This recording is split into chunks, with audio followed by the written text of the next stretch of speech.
Nif Spencer. Nif Spencer wasn't technically a Bright Start parent.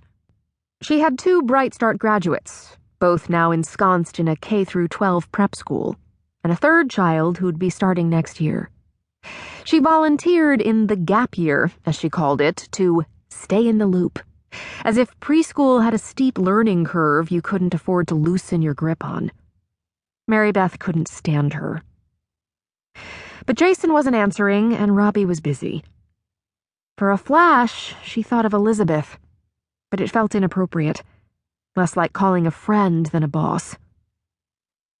She got Nif's number from the receptionist and texted her Jason's information, promising he'd collect them before dinner.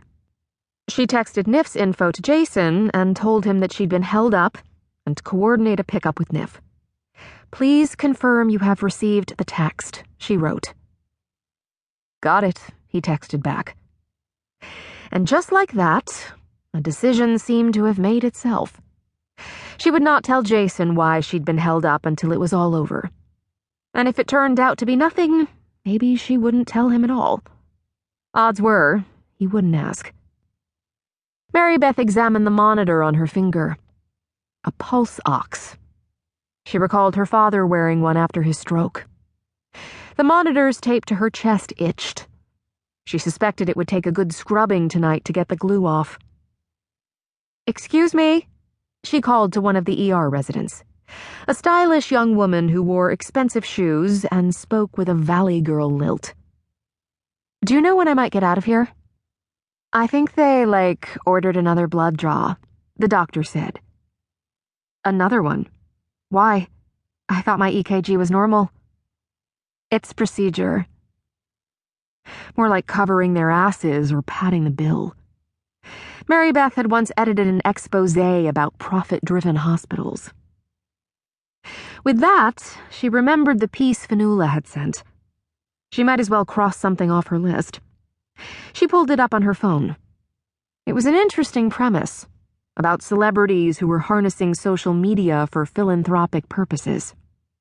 Maribeth vaguely recalled suggesting it in a pitch meeting, but it was terribly executed. Usually, Maribeth could read an article and immediately see the problems in structure or logic or voice and know how to fix them. But she read the piece a second time, then a third, and couldn't see the forest for the trees. Couldn't see how to make it right. It was the hospital. Hardly a conducive workplace. She needed to get home. It was almost dinner time. Jason would probably be back with the kids by now. He might even start to, if not worry, then wonder. She closed the article and saw several missed calls from the landline. She called, and Jason answered almost right away. "Maribeth," he said. "Where are you?" The sound of Jason's steady, sonorous voice shook something loose in her. Maybe because his phone voice resembled his radio voice? It still had the power to ricochet her back 25 years in time, to those nights when Maribeth and her friends would listen to his demagogue show from their dorm and muse over who he really was. His on-air name was Jinx, and what he was really like. "I'll bet he's ugly as sin," her roommate Courtney had said. "Hot voice, hideous face." Maribeth, who worked for the college newspaper, had no opinions to his looks, but she was certain that he would be an unbearable snob, like all the art and music writers on staff were. "You should interview him and find out," Courtney had dared.